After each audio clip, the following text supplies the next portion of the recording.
YouTube, I'm trying a different setup for today's rant, and I do apologise. Today's video is going to be a rant because I just decided it would be a really smart idea to watch the BBC's The Truth About Meat documentary.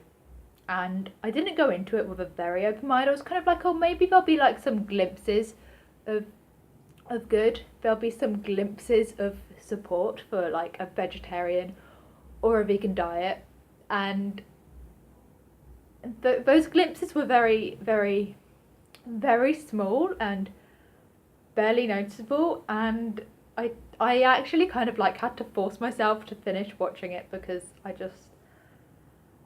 could not deal with it. Okay, and now I need to rant. So basically, in this documentary, Chris goes and explores the truth about meat, and the documentary mainly focuses on processed meat and red meat, and obviously the health risks associated with them. So, you know, like cancer and heart disease that are associated with processed meat and red meat specifically, and that's pretty much what the whole documentary is focused on.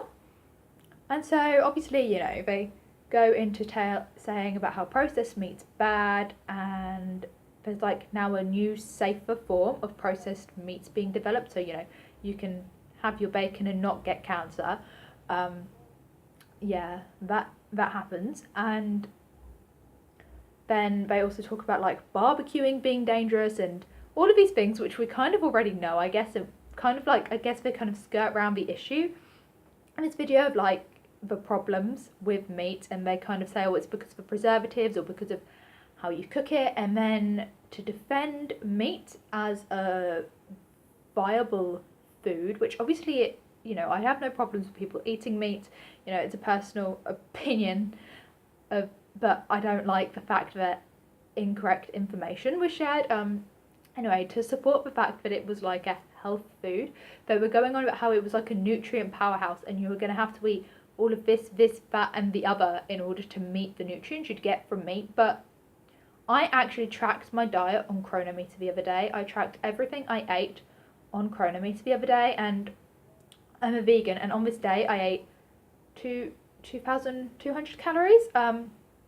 2,200 calories. The only nutrient I was lacking in was calcium, and I wasn't getting enough calcium before I was vegan. So essentially speaking, well, you don't need to eat this, that and the other in these huge quantities, and it's not this huge complex thing as the documentary made it out to be, with, you know, these nutritionists going on about how, you know, you can't just have the potatoes and the veg, you have to really think about what you're substituting the meat with. It's so complex, and they just made vegetarianism seem complex. And they were going on about how you have to like balance your red meat consumption to like get enough nutrients, but so you don't get bowel cancer. Like what like if something is known to cause cancer, surely it would be better to cut it out of your diet completely when there are plenty of other foods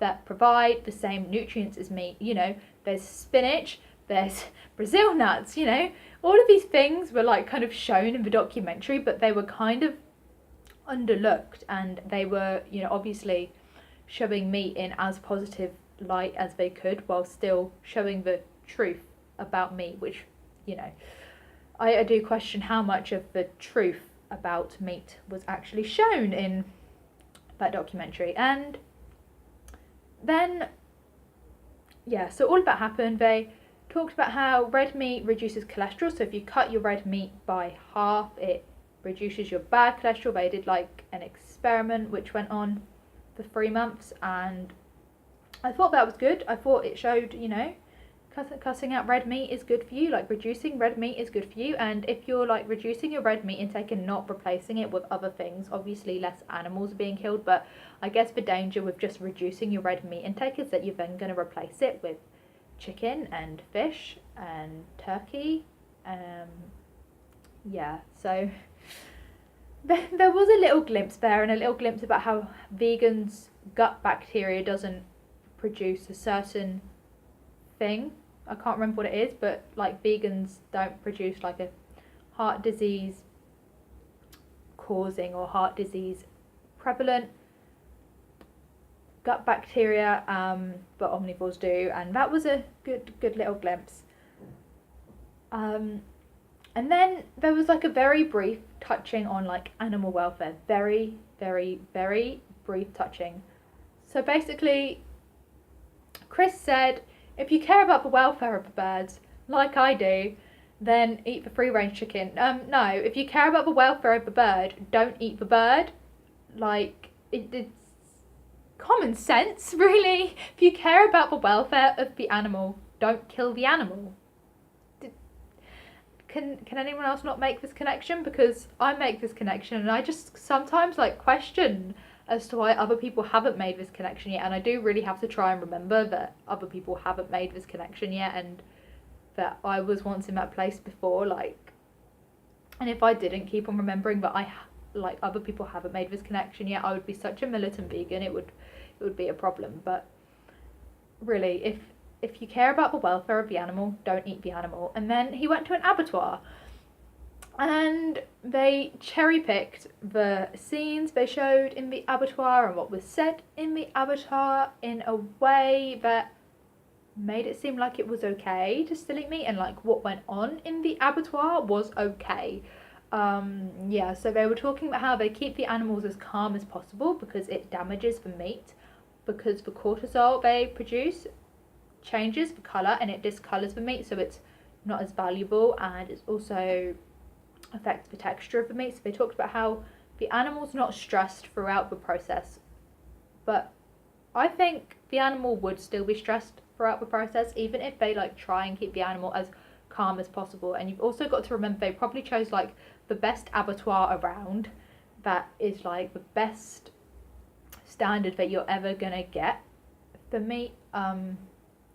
Yeah, not every abattoir's like that. I have seen some horrible videos from slaughterhouses, and those animals are not calm. Those animals are very stressed out animals. I mean, you can see it in their eyes. Even in this clip where they were cherry picked, you could kind of, I felt sorry for the animals. I was kind of like, sorry, I know what's going to happen to you, and I don't want to watch it. And then Chris went to watch an animal being killed, and obviously they didn't show that on screen, which I kind of wish they did show it on screen, because maybe it would have made a difference. Maybe it would have like made the documentary more valuable. Maybe it would have actually helped to support veganism a bit. But obviously the BBC wouldn't really say anything against the meat and dairy industry. If you know the BBC, you just know you're not going to get that from the BBC, which is why I didn't go into this documentary with an open mind anyway. And so then he came out after watching, you know, the animals being killed, and he made it seem like it was better than it was. Like, he was obviously very conflicted when he had seen it, like immediately after. He was obviously very conflicted, but at the same time I feel like he chose his words in a way that it reassured the general public that watch the documentary, that eating meat's all okay, no animals are harmed. But like, obviously animals are harmed, the animal dies, that's harm. I'm sorry, but dead equals harm. And then I got really angry because he decided he would be more respectful to eat more of the animal and eat the animals because the animals are being killed for us. I don't see how it's more respectful to eat the animal. If we were to stop eating the animals wouldn't be killed. If the more of us stop eating the animal, the less animals are gonna be killed. It's a supply and demand thing. It's not more respectful to eat the animal, because otherwise the animal's going to waste. The animal will not go to waste as such. Like, if anything, the animal that is going to go to waste can be given to homeless people or people who can't afford food. That the animal's not going to go to waste. In, you know, meat eating is a supply and demand thing. If we demand more of it and we start eating more of it, they're going to produce more of it. If we as a general society eat less of it, they're going to produce less of it. I mean, the same with the dairy industry recently. Like in the UK, the dairy industry has, because less people have been eating dairy, there's been some problems with the dairy industry, and like dairy farmers have like had to scale back their operations, and you know, because it's just not worth it financially for them anymore. Yeah. And overall, the overriding message of this documentary was white meat's good for you, white meat's great, eat all the white meat you want, don't limit your white meat, get free range chicken if you care about the chicken, limit your red and processed meat consumption. That was the overwhelming message of the documentary. It taught me nothing that I didn't already know, and I really just found it quite hard to watch and quite uneducating. I mean, the BBC could have at least gone to a bit more effort to make something that was a little more educating than just telling us what we already know. Yeah, because I didn't get anything from the last hour of my life, and I want to know why. But we all know why. It's because the meat and dairy industry are obviously somewhere behind it. Anyway, that is all I have to say on that matter, and I will see you in my next video. Follow me on my other social medias where I will not be ranting about this terrible documentary which I have just watched, and the links for them will be in the description.